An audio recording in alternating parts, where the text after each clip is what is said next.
نمایش به پایان میرسود.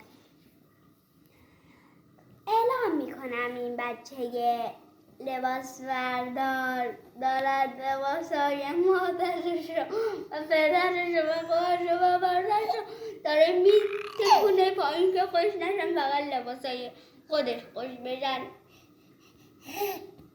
نتکون میگم. اینها که میبینید این اینجاست، نگاه کنید. این موش، این برادر خودمه، برادر شوخ خودمه، برادر پوش خودمه.